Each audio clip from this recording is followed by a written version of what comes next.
ሰላም ሰላም ውድ ቤተሰቦቼ እንዴት ውላችኋል? እንዴት አምሽታችኋል? እንዴት ናችሁ? ሁላችሁም በያላችሁበት ሰላማችሁን ብዝት ትርፍርፍ ያርግልኝ። አሁን እንግዲህ ወክ እያረኩ ነው፣ በማታ ማለት ነው።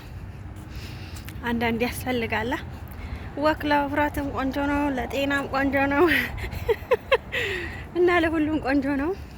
ወክ አርጉ እንደኔ ወጣ ወጣ እያላችሁ ማለት ነው። እና ይኸውላችሁ ሸክ ብዬ ማለት ነው ሸክ ብዬ ወክ እያረኩ ነው እላችኋለሁ። እና ይሄን ይመስላል የኔ ማሮች። እና ዜብራ ጋር ደርሻለሁ።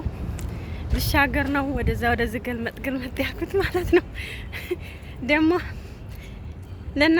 እናንተ ነው አራለሁ ብዬ መኪና ቢጠልበኝ ከምን ታገኙኛላችሁ የኔ ውዶች? እና ሰላም ናችሁ? እንዴት ናችሁ? አንዳንዴ መዳማችሁ ቤት ሳትኖር እንደኔ ወጣ በሉ፣ ዘና ፈታ በሉ፣ እንደዚህ ማለት ነው። ሸክ ብላችሁ በዩኒፎርማችሁ ነው በቃ።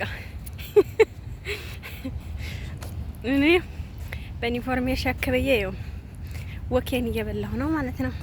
ድሮ ወክ እንብላ ሲሉ ማለት ነው አዲስ አበባ። አሁን አንዳንዶቹ ማለት ነው ወክ እንብላ እኔ ወክ የሚበላ ነበር የሚመስለኝ ማለት ነው ድሮ ማለት ነው። አሁን ግን መጀመሪያ አዲስ አበባ ተገጠር ስትገቡ አዲስ አበባ ስትገቡ ማለት ነው ተገጠር ብዙ ነገር የማታውቁት ነገር ይኖራል እና አንዳንድ ነገሮችን ሰው ሲናገር እና እኔም ወክ እንብላ ሲሉ ወክ እኔ ስለምን ወጥቼ አልበላም ወክ እላለሁ። እሱስ ወክ የሚባለው እንደዚህ ዘና ማለት ኖሯል። ይሄን ገጠመኝ አስታውሳለሁ ማለት ነው። እና ውዶቼ ይሄን ይመስላል እላችኋለሁ። ድክም ማለት የረጅም መንገድ ነው የሄድኩት ማለት ነው።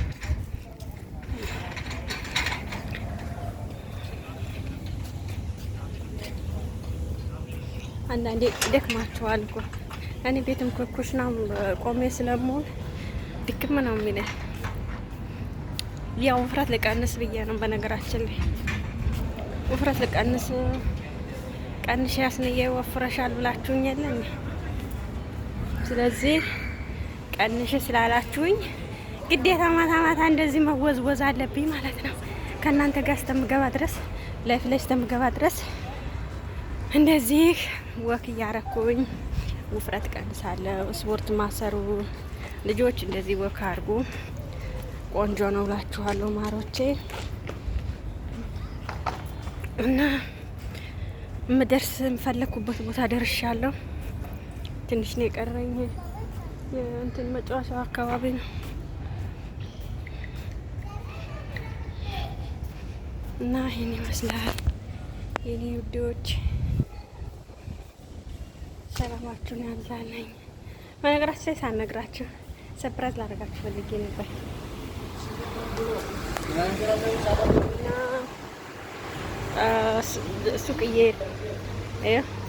ሱቅ እቃ ልገዛ ገብቼ ነው። ይሄን ይመስላል ልጆቼ። ምን ትፈልጋላችሁ? ኮድራ ነው ወይስ ምንድን ነው የምትፈልጉት? ምንድን ነው? እና እኔ የምፈልገው ወተት ነው። ወተት ልገዛ ነው የወጣሁት ነገራችን ላይ ማለት ነው። ይሄ በሌላ ቦታ አሳለፍኩት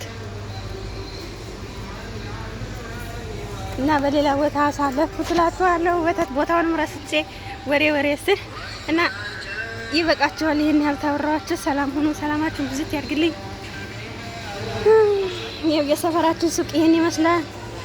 እዚህ ሰፈር ያላችሁ ታውቁታላችሁ። ይሄንን ነው የምገዛው ማለት ነው። እና ወዳችኋለሁ፣ አከብራችኋለሁ የኔ ውዶች። ሰላም አምሹልኝ። ያው ጫጫታ አለ ግን ያው ቻው።